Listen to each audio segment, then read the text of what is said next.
Hello, everybody, and welcome. It starts now. The PHLY Eagles pregame show live from the Xfinity Lounge and presented by Bet365 and Ashley. It's playoff time, baby, because in just about an hour, the Eagles are taking on the San Francisco 49ers in the Wildcard round. We got a lot to get to. We're going to hear from E.J. Smith live at the link. Fran Duffy is going to break down the difficulties of this 49ers offense. We're all going to be watching Kyle Shanahan versus Vic Fangio, that chess match. We've got a lot to get to. Bo Wulf, Jamie Lynch. But, Jamie, we do have to start with the disappointing breaking news, and that is that the Eagles in this game will be without Lane Johnson at right tackle. Gave it a go, tried to return after a week of limited practice from the Liz Frank injury that has kept him out for several weeks. Could not make it happen. So it will be Fred Johnson at right tackle today. How much does this affect the way that you feel about this game? Not at all. Not at all? Kinda, in a weird way. How could you say not at all? Because I was worried about, I came to terms with this yesterday. Okay. When I saw the Jay Glazer report, I was like, all right, he's done. Okay. So I've emotionally come to terms with it. And to some degree, you would prefer I didn't knowing. Yes. Because if Lane's going to go out there and give it a try and he's only going to play a series, like that's worse. That's what came into my mind, is if he's playing at 75%, he goes out for 2 series, comes back in. That yo-yo effect isn't fair to the backup. I think I'd rather have the healthy backup, 100% prepared, ready to go, warmed up, stretched out, all that stuff. Mentally, has that time to get the mind right. And Fred Johnson hasn't been bad. He's certainly no Lane Johnson, but he's a serviceable piece. It's somebody that's played 8 or 9 weeks of the season now at this point. Absolutely. So you know what you're getting. It's not like a horror show surprise where you're like, oh, we got to go to this backup that hasn't played it all this year. Right. The bigger difference now, well, not the bigger difference. The big difference is not having Lane. And sure. You wonder what the emotional fall off of that is, if guys thought that he was going to play. But the other tangible effect here is Brett Toth is also out in this game. Concussion protocol. And so now the backups active for the Eagles along the offensive line are Drew Kendall in the middle. Oof. Matt Pryor at tackle. Yikes. Which you do not want to see Matt Pryor at tackle. He's a much better guard than a tackle. We saw it last week. And then Cameron Williams, the rookie, who only had 1 week of game action, and that was last week.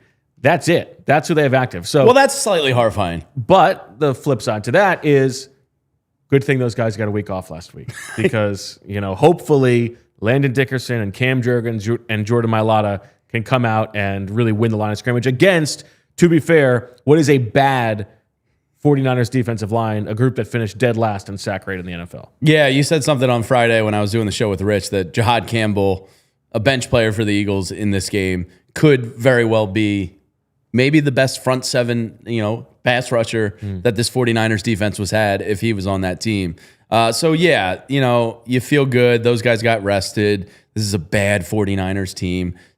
You really want to see the run game get going today, because this linebacking core is weak. The defensive line is weak. Those guys hopefully feel good, because it's kind of the elephant in the room of this season was the offensive line just never really got up to the Stoutland standard we were, spoiled by. Sure. So if you can see them get the run game going today, I think that'll go a long way into hopefully. Maybe it does mean that. Maybe it does mean you lead on the left side. Right? Yeah, you lean on Mailata and Dickerson. Yeah, Dickerson and Jurgens just haven't been the same this year. Even Mailata, I've seen Mailata on skates more this year than I've ever seen in his career.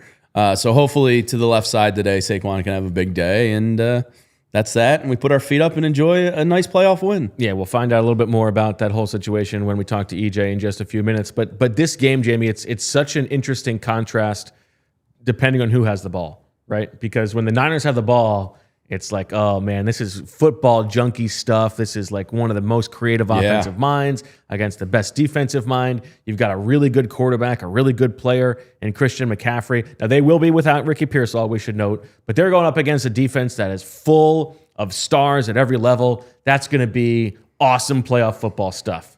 And then when the Eagles have the ball, it's going to be like, oh man, please just do something. Just be competent. And the truth is, as underwhelming as they were for the entirety of the regular season, all that matters is what they do now. And that's all we will remember. And so if they can get their stuff together today against a bad Niners defense, we can all live peacefully for a week. Yeah, I don't necessarily buy the switch. You can just flick it come playoff time. But if there was ever a situation to do it, this 49ers defense is about as good of an opportunity as you can have to kind of flip that proverbial switch here and see if you can get it going today. You know, I something that's been in my head ever since I heard the professor Danez talking about it the other day with some advanced stats that came out. Like, I want to see Saquon Barkley get involved in the passing game. I just want to see it. That one, don't hold your breath on. I know, but we've been calling for that for. But if there was ever a time to do it, today is the day. Get the running game going. Get Dallas Goedert involved. Feed your two on the outside. You should be able to have your way with this defense. And if they don't, it's all people are going to think about. Yeah. It's what the league's going to talk because to the halfway point of the NFL season, when you got Jalen Phillips, ever since then, you can make the case the Eagles are the best defense in the NFL. They're holding teams to the lowest amount of points, and at the end of the day, that matters the most. If you can't go out and put north of 23, 24 points up on this 49ers defense today, people are going to be panicked. And kind of rightfully so. This Niners defense sucks. It is not a good defense. And they are without even the guys who were like their fifth and sixth linebackers. It is an ugly situation for them on defense in this game. Very interested to see what kind of game plan the Eagles come out with. Is this the week we see Jalen Hurts run more? Please. Is this what they've been saving it for? You know, are we going to see the under center play action? Are we going to see more spread and empty? Very curious to see what Kevin Patullo puts together in this game. But you want to talk about playoff performers, people who raise their game for the playoffs. Who better than our Eagles insider himself, EJ Smith, who joins us now on the Xfinity Mobile call-in line, dressed for the playoffs. Jacket for the playoffs, yeah. How we doing, EJ? Oh, you're muted. Oh, no. I take it back. Oh, not playoff ready. Here is a guy who has absolutely folded under the pressure of the playoffs. Wow. This is my first time doing that, man. Well, I said I was doing well, playoff energy in the press box. I'm excited, and then I just came in on mute. It's tough. This is brutal. This is a terrible omen for what the Eagles are going to do today. But speaking of playoff performers, EJ, I want to give you a chance before we get into what you've seen in Lane Johnson and all of that. I want to talk a little bit about the story that you have up right now on allphly.com, which everybody should read. And if you have not yet become a diehard, now is the time. $36 for the whole year, a great playoff deal going to celebrate the Eagles being in the playoffs. A really interesting perspective on the season that Jalen Hurts has had behind the scenes and the way in which he has sort of approached being a teammate a little bit differently than in years past. Tell us a little bit about that. Yeah, no, I appreciate that. I've been talking to Jalen's teammates throughout the season about, how maybe he's different and, how maybe the confidence that he talked about having going into the season has manifested itself behind the scenes. And you'll hear a lot of different words to describe it, whether it's open or vulnerable or trusting. But there's a pretty common thread that Jalen is more available to his teammates. He's been more part of the group. One of the guys is how somebody put it to me. Jordan Mailata said that Jalen has let his walls down this season in a way that he hadn't in years prior. And I think it's especially interesting with the backdrop of the way the season has gone for him. He's been under a lot of scrutiny. He's faced a lot of scrutiny both internally and externally. And I think, the thing that stood out to me talking to guys is that, Jalen really didn't respond to that the way he would have in years past. He wasn't, as guarded, toward the end of the season when the Eagles offense was struggling. So, there was a lot of interesting notes about just kind of like Jalen the leader. And I do think it's fair to say that, this is probably from a Jalen perspective, he realizes that this stuff is necessary for winning. And when maybe earlier in his career, he was dismissive of showing up to a Halloween party or going to a gala because he didn't think that really affected the bottom line. I think he realizes now, and I think that the confidence that he got from last year's Super Bowl, the pursuit of this one, I think he wants it to be a more inclusive one because he realizes that that's necessary. I have a lot of I feel like we could do a whole show on this topic. So I will save it a little bit. But is your sense that this is coming from a place of defensiveness against the idea that he was not part of the team before? Or is this sort of an emboldening of, having won the Super Bowl and feeling like he can do more in a way that he maybe would have wanted to in years past?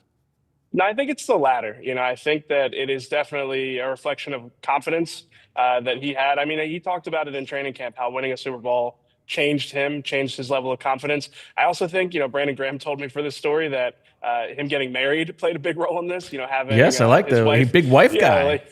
Big wife energy. yeah, Nice. being able to leave the house with someone else and, so like kind of bring your comfort zone with you to a place where you'll be uncomfortable. I think that plays a big role. And, I just, I'll tell our listeners, I'll give them like a little bit of an exclusive here. This would have been too hard to explain in like the written form. But BG said that Jalen's wife is his like pineapple person. I don't know if you're familiar with like the Kevin Hart Jamie, skit, not in that where way. it's I know like- what you're thinking. I wasn't going to say anything. Yeah, this is why I didn't make it in the story, but I do find it interesting. It's like you have your word, right? It's like, okay, like if you say pineapple, we're leaving this place right now. And it's like, you give them the signal. So I thought that was like a good window into, maybe like this element that we don't get to see from Jalen, where again, it's like the relationship that he has with his wife, being able to then leave a setting like that. But yeah, I definitely think it's formulated in him being more outward this year. Even with us, I think you can tell sometimes he's been a little bit more accessible.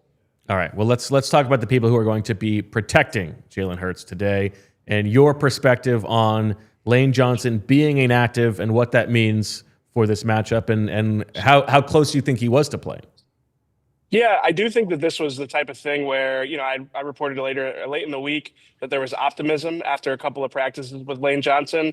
And I think that it was just a matter of seeing how he responded to the increased workload going into the weekend. And I do think that it was up in the air probably going into this weekend. Now, it's a tricky injury. We've been saying that on the show a lot.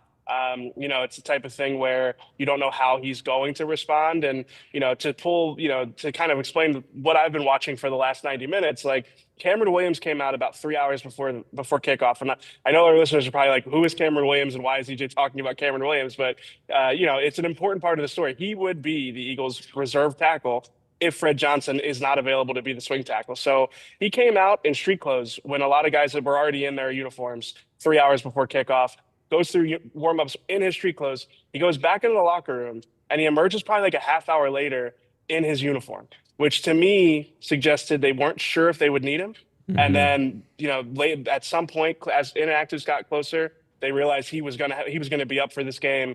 He obviously is up for this game as the Eagles' backup swing tackle with Fred Johnson in the lineup at right tackle. So, yeah, no, I mean, I don't know if it was necessarily like the closest game time decision, but I do think it probably was about as close of a game time decision as you can really have with inactives being due there. So, and how it affects the Eagles. I mean, they're 3-3 this year without Lane Johnson. If you discount the regular season finale, which, I discount that one.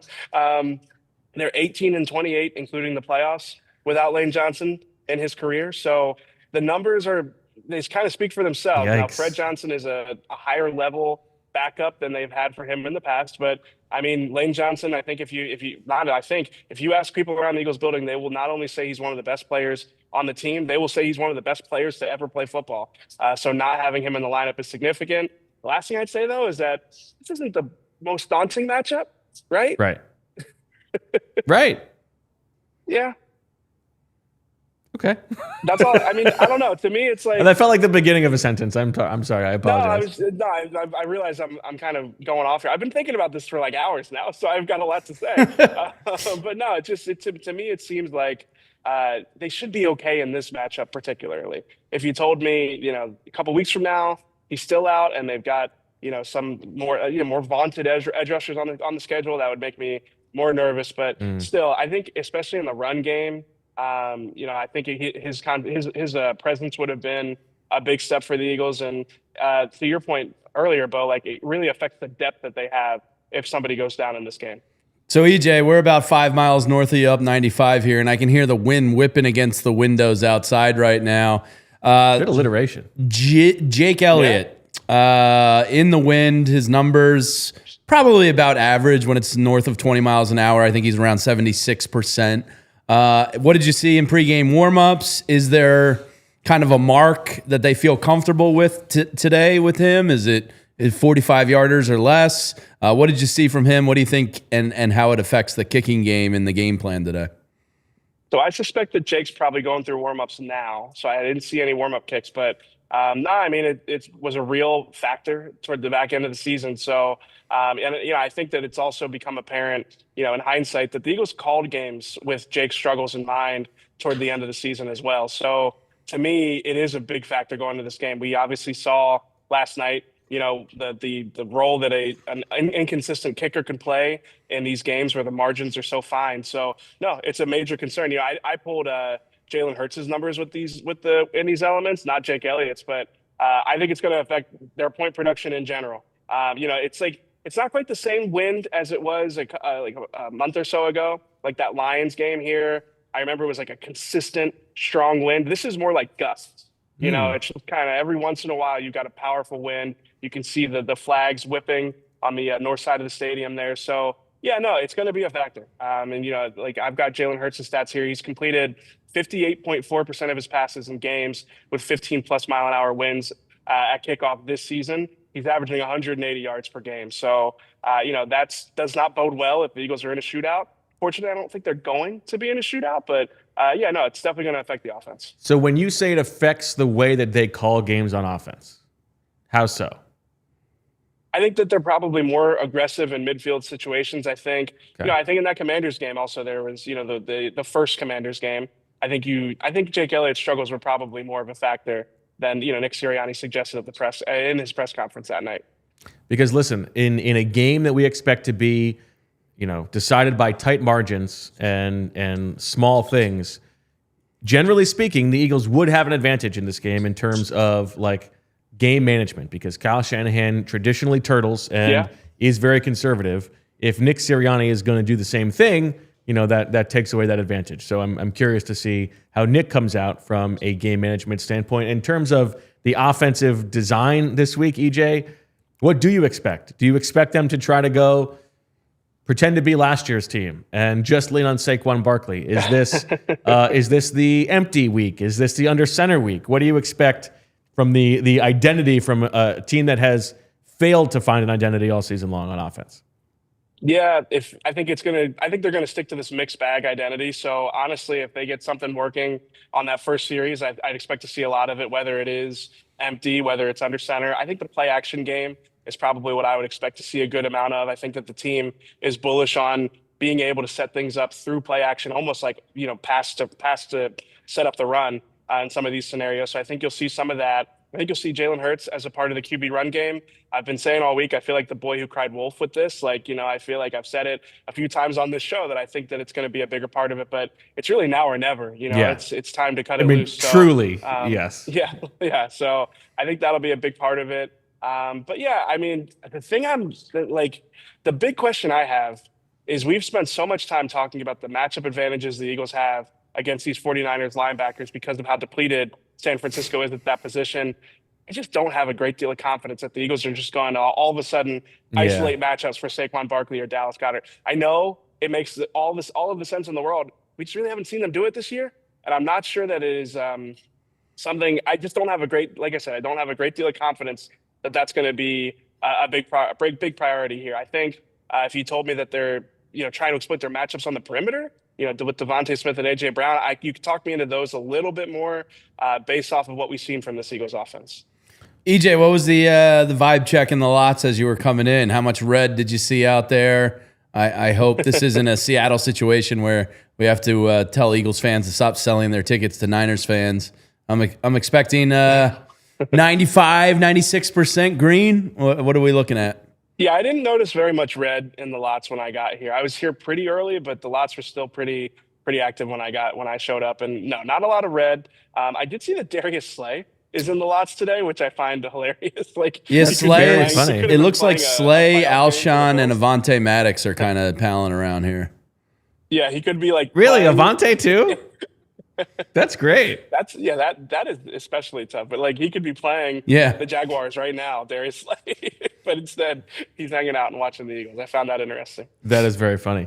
On the other side of the ball, EJ, the good side of the ball. What is the let's say first or two series or so? What is the thing that you're most interested to see in terms of how this matchup goes?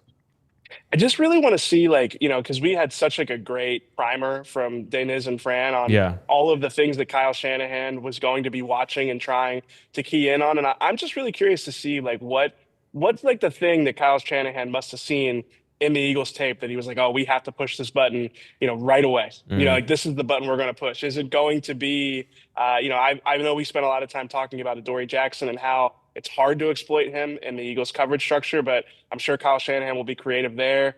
Is there a possibility that there's a matchup that we don't expect that he thinks that his guys can win with, whether it's against the Kobe Dean, Marcus Epps, or even if it is like Reed Blankenship? I don't think it's going to be Zack Baun. But like which one of the players is the one that Kyle Shanahan has circled? So it's going to be a really interesting chess match. It's going to be an iPad game, as Brandon Staley called it, for a story I wrote last year when he talked about Vic Fangio. Jamie, did you know this, that Sean EJ McVay. talked to Brandon Staley for a story last year? Listen, I Pretty thought it cool was stuff. interesting. Yeah. I like the term iPad game. These guys are going to be watching this game like across That's the how, league. There's gonna honestly, be that's how coaches you can taking tell he's not a notes. head coach anymore, because he's not using the league-approved tablet. The Microsoft tablet. Yeah, that's a good point. Yeah. Maybe if you ask him in a couple of years, he'd be saying, "Oh, this is a Microsoft tablet." This is a game." Microsoft. So, yeah. That's But no, exactly it's going to be what interesting. Obviously, Vic Fangio's got a great track record against Kyle Shanahan, but they haven't played much in recent seasons. And I think at some point we can probably overthink this, right? Like it's about the talent that each side has, and there's a lot of talent on both sides of the ball. Well, I was driving in today, EJ, and that's kind of what I was thinking about with how good this defense is, and in terms of the field position game. I know Shanahan turtles, and like you kind of want to keep your foot on the gas and kill them. At the same time, I also don't want to be too conservative and give this defense short fields, because it's such a good defense. I almost want to lean into them, making the Niners prove it in the field position battle today. So that's kind of what I was thinking about on the drive-in. Yeah, we've seen that the Eagles defense at times like this, and they've been dominant. But if you give them a short field, or if you keep them on the field too long, they are susceptible to some of these things. And the 49ers run game hasn't been dominant, but I do think that Kyle Shanahan's going to watch that Bears tape from Black Friday and try to exploit some of those things, whether it's motioning to impact the Eagle safeties and try to get them out of their run fits. I think that they're going to try to pull some of those levers. So it'll be interesting to see how it plays out. But I see where you're coming from in terms of like you don't want to give an explosive offense like San Francisco a short field. Yeah, typically if I'm at the 45 and it's a 4th and 1, I'm like, go for it. Today, I might consider punting it, and like you have to win. You have to know who you are, and if this team's going to do anything in the playoffs, they're going to have to win with their defense in all likelihood. Yeah, but I also see where Bo's coming from. Sure. I sort of lean into like Nick's advantage is that he's aggressive in the right situations, and the angel and the devil conversation. Yeah, you don't want to like lose that against a coach that isn't going to be aggressive in those situations. Well, we also poke fun at it, but the team's confidence in the tush push, or lack thereof at the moment, is a big factor here. And I actually think that will make Nick more likely to punt in a situation like that. And Brady Mann's been so good too. It's bizarre how this is where we've entered. Like the Eagles enter the postseason without this play that has spent so much time in the zeitgeist. Yeah. All right, EJ, time to put your money where your mouth is. Ass on the griddle. Here we go. It all leads to this: how do the Eagles come out? What happens in the wild card round? I'm going to take the Eagles in a 23-17 win. I think it's going to be low scoring. I think it's going to be ugly. I was just talking to a couple of reporters, media types, and they were like, "Oh, it's going to be ugly. It's been ugly all year." I sort of agree with that. The one thing I'll say, though, I'm going to qualify this a little bit. Everyone's more confident than I thought they would be about this game. Yeah, I agree with that. It could go a different way. It could be an ugly game, and I could see the offense really struggling through this one. But I do think the Eagles have enough matchup advantages on paper that I think that they should be able to win this one. I'm taking the Eagles. Give me 23-20. I'll make it a little bit tighter.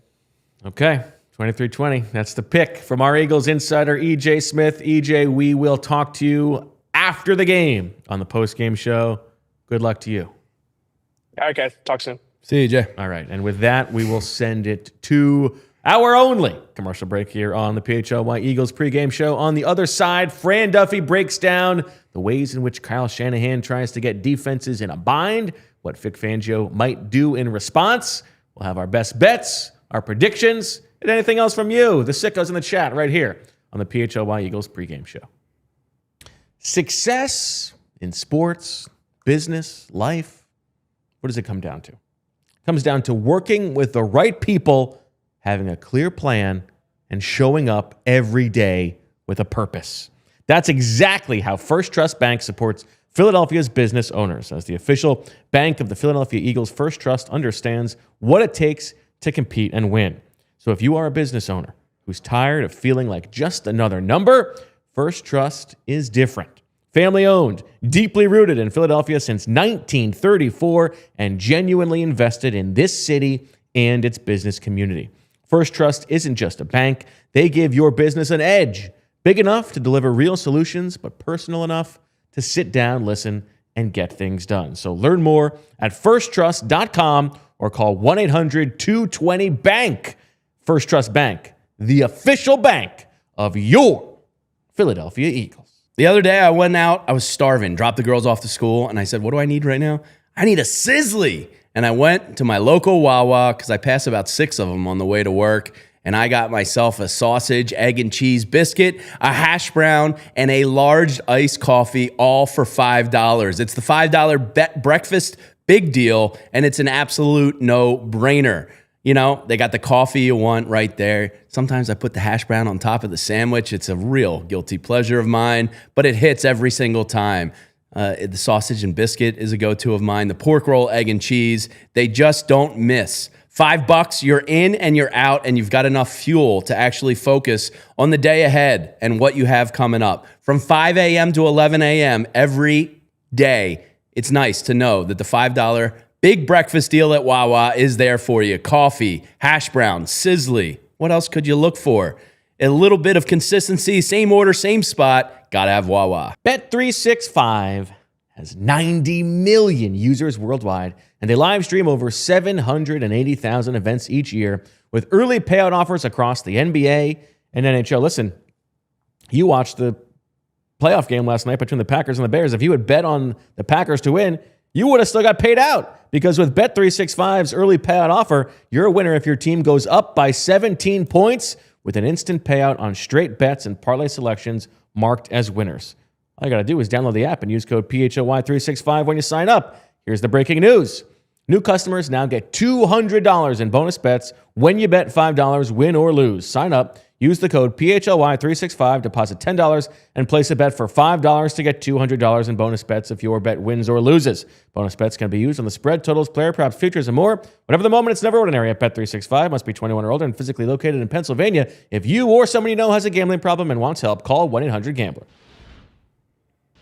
All right, back on the PHLY Eagles pregame show, Bo Wulf and Jamie Lynch, and it's time now to send it to our man, Fran Duffy, who's going to break down this Niners offense and the chess match that everybody is paying attention to. The movement when the Niners go in heavy personnel. Is Vic going to match with base? Is he going to keep the nickel guys on the field? All of those little elements. Fran breaks it down right now.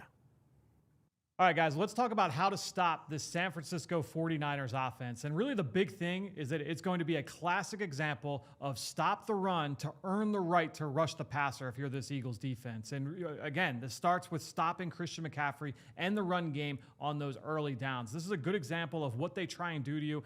You've got a 21 personnel set where you've got Kyle Juszczyk on the field. He's lined up a little bit out wide. The Arizona Cardinals respond with their base defense. We could see the Eagles decide, hey, we're going to play with 5 defensive linemen on the field and then a couple of linebackers in there as well. We could see the Eagles decide to do this instead of going with their nickel defense and Cooper DeJean in the slot down in the box. So it's going to be interesting to see that chess match early on between Vic Fangio and Kyle Shanahan. But here on this play, you're going to see that the 49ers, they bring Juszczyk in motion. They do it more with him than anybody else on offense, where he starts here, he's going to come in motion, and that's immediately, all right, we got to get communication going as a second-level defense, and he ends up settling in here as an offset fullback in the I formation with Brock Purdy in the shotgun. This is going to be a unique play from under center. It's called counter trap, where you're going to get some influence blocks here at the point of attack, but the whole idea is that you're trying to bring a guard from the opposite side to block a defensive tackle and create a seal. You can see right now that this offensive lineman or this defensive lineman, he's got his eyes in the wrong spot. He's looking at Trent Williams, but the guy who's blocking him is coming at him from the opposite side of the formation. And what that means, by the time he realizes it, it is way too late. You now have this seal here on this gap. You got a double team moving the nose tackle off his spot, and then here comes Juszczyk to serve as the lead blocker here in the hole for McCaffrey. So there's your first seal on the outside. There's your inside seal. And now you've got Juszczyk, the fullback, one-on-one with the linebacker. And now you can see that Christian McCaffrey is scot-free to the second level. It gets them inside the 5-yard line. Block attention, block identification. That's Moro Ojomo, Jordan Davis, Jalen Carter. Those guys have to be on their P's and Q's up front. Understand you're going to get a wide variety of run schemes from this San Francisco offense. You have to be ready for it and understand what's coming at you before the snap of the ball, just so you can squeeze those run lanes down. Don't give McCaffrey extra room to work. Now, if you're able to do that, now you get into 3rd and long, and that's where Vic Fangio can get a little bit more creative with their pressure schemes, because now you're taking away the play action element. You're making them a little bit more predictable from a run-pass standpoint. And you can see here against the Chargers are going to use a little bit of motion here, but the first thing I want you to notice is you have Zack Baun mugged up on the line of scrimmage, and you have the running back in the backfield. It looks early on like Baun is going to blitz, but you could see after they send the back in motion, you get communication here between Nakobe Dean and Zack Baun. And it looks to me like Nakobe saying, all right, you've got the back one-on-one, and now I think Nakobe Dean is going to be this blitzer. And they do a good job still of hiding their intentions, where Zack Baun still looks like he wants to pressure off of this side. The Chargers, they respond in kind. They're going to still slide their protection that way, but Baun isn't going to rush the passer. Instead, he is manned up on the running back, and the pressure is still coming from Nakobe Dean. And so he's able to get home for a near sack of Justin Herbert. This is a great example of adapting to the motion, making sure that you communicate at the second level, and then everybody goes out and executes their assignments. They were able to disguise this really well before the snap. They kept the Chargers on their toes, and they were able to create a negative play. You're going to need to do these kinds of things in high leverage moments. The 49ers have been nails on 3rd down. That's been one of the best parts of Brock Purdy in the second half of this season. You can get off the field on 3rd down. You're going to stop this offense. Now you give the Eagles offense a chance to cook. That's going to be one of the things I'm watching most often here in this football game. All right, back on the PHLY Eagles kickoff show. Thank you very much, Fran. As we're sitting here, Jamie, and watching the Bills, you know what, take advantage of a tush push despite voting against it. Yeah. How do you feel about that? Was that a 12-yard tush push there? It was crazy. Jeez. Yeah, Sunshine, Trevor Lawrence going to have, looks like about a minute 2 to go down the field and try and get it done with no timeouts. Yeah, should be interesting. Tight spot. But, second screen that bad boy. Keep it here. Yeah. Don't, Games have been great so far. Absolutely. Yeah, that Carolina game was pretty riveting. Better than advertised. Absolutely. How about the Coker kid from Holy Cross? Wow. He's a player. That's a Coach Flynn favorite. Is he? Yeah. Yeah. Shout out to Coach Flynn. All right, let's get to our best bets presented by Bet365. Unlike last week when nobody knew what to expect, we got lots of good action on Bet365, lots of good lines here. Why don't you start us off, Jamie? Yeah, so right now on Bet365, we'll start out with the same game parlay. You can sign on right there and get a little juiced action courtesy of us. New users, don't forget to sign up with code PHLY365. A little plus 550, Bo. This should be obtainable. Okay. Eagles win. A.J. Brown scores a touchdown. Okay. And Saquon Barkley over 90 rushing yards. Okay. It's a very realistic Right scenario. guys. Yeah. So let's get it done, boys. Let's give that for the people. Go ahead. Yeah, and then I'll do my best bets. I took a long shot here and 2 that I like. I've liked it all week. I like an Eagles alternate line. I wish the juice was a little bit more on this. Yeah. But I took a minus 8.5. It's only plus 136. Yeah, that doesn't feel like a... Which tells me it's a lock. Yeah, like that. In my mind, that was like, that should be 165, 170. Well, this game opened up at like 3.5, 4. It opened at 2.5. It's now at like 6. Yeah, it got to 4.5 after like 3 days. and all the public money's on the Niners. And that's what I like most about this game is the public is backing the Niners. The line keeps going the opposite way. That tells me the Eagles are a lock. So I'm laying minus 8.5 for plus 136. Now here's my long shot. Okay.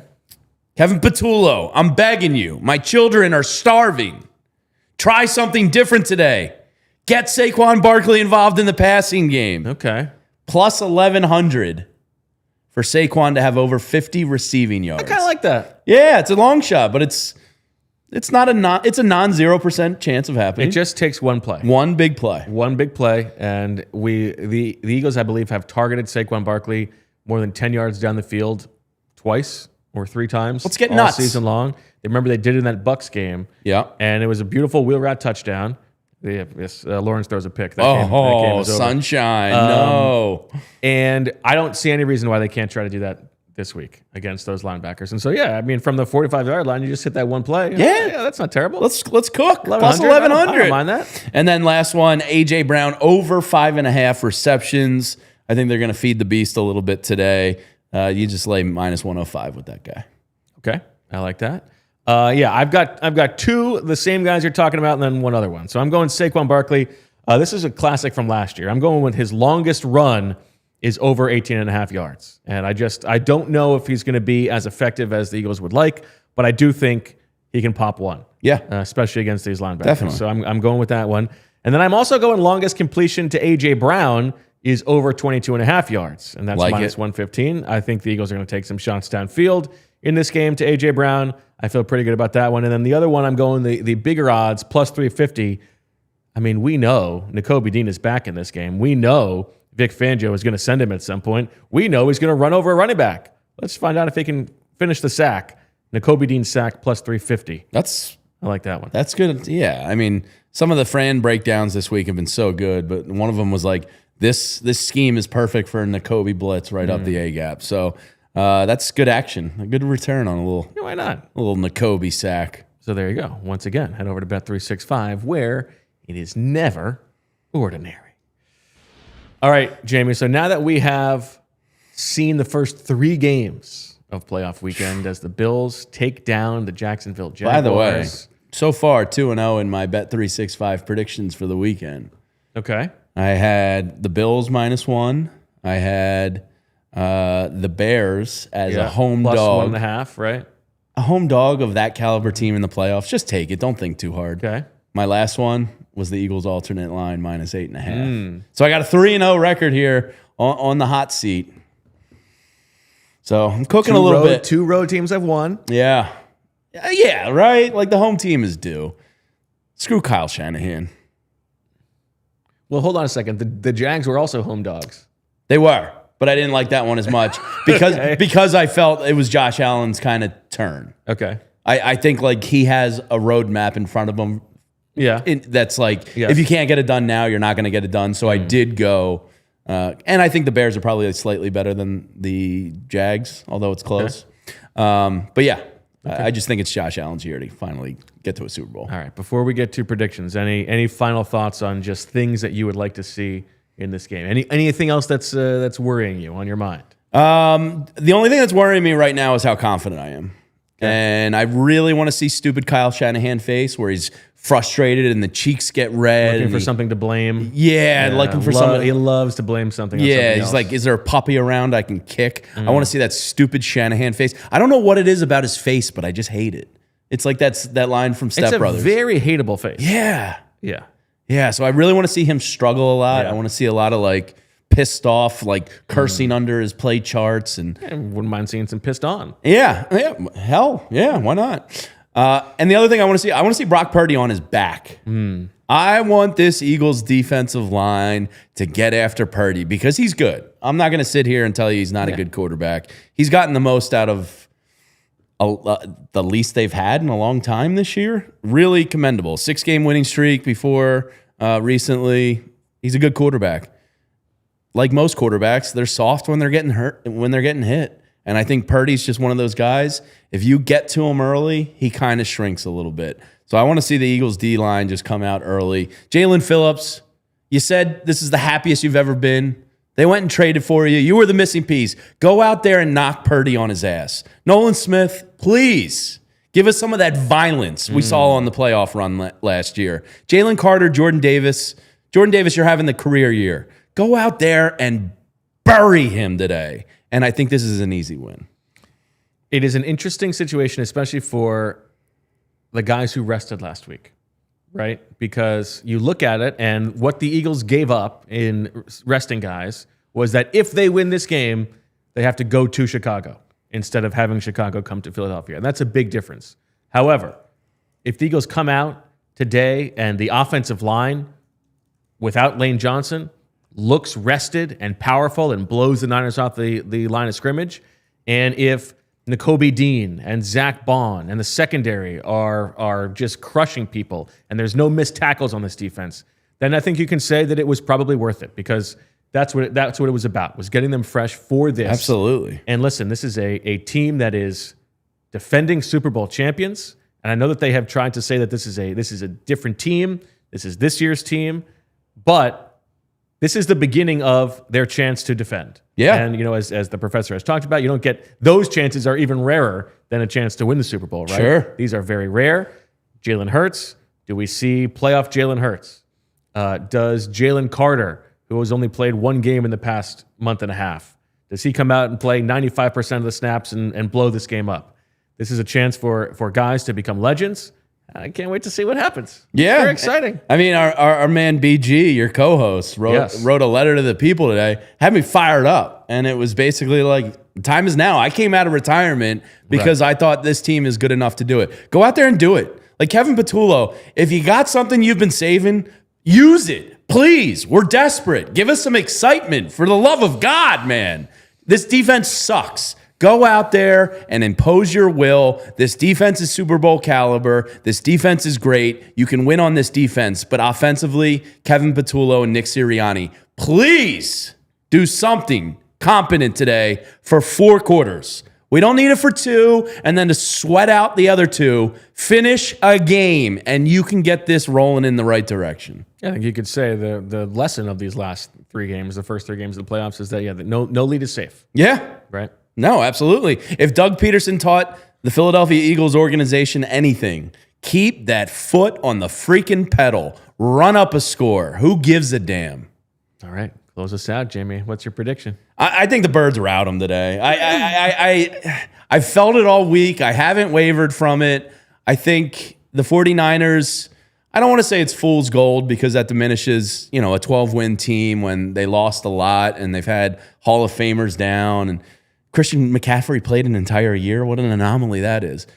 But I think it's time to pay. Like, the buck stops here. And I think this defense is so beat up for them. I think this offense will go out and score north of 24 points.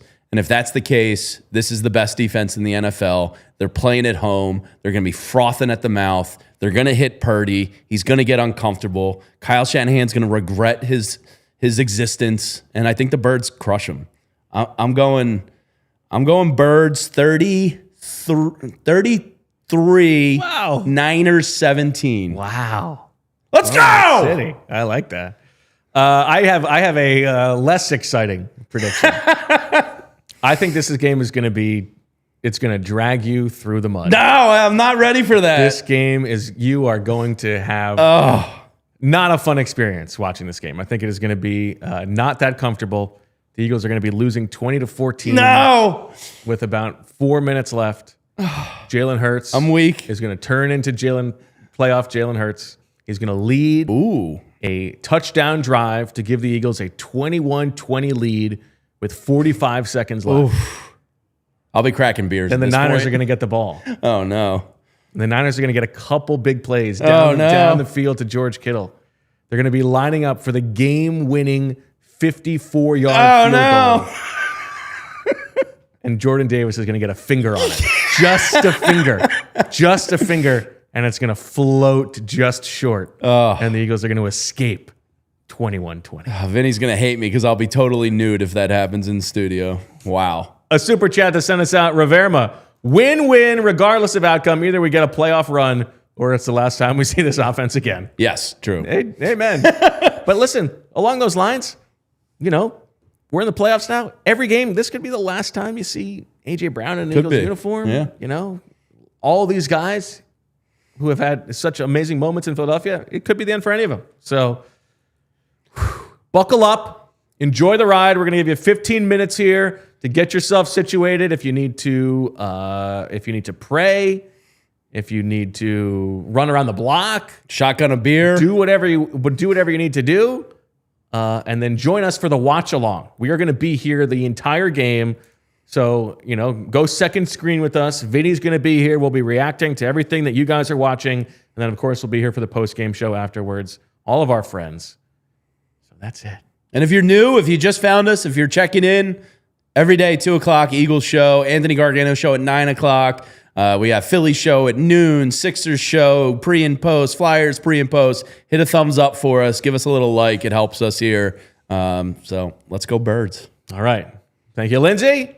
Thanks to everybody for watching. We will talk to you in a few minutes. Enjoy the game, everybody. Eagles-Niners, the playoffs start now. And as always, we love you. Go Birds! We all silly like the mayor.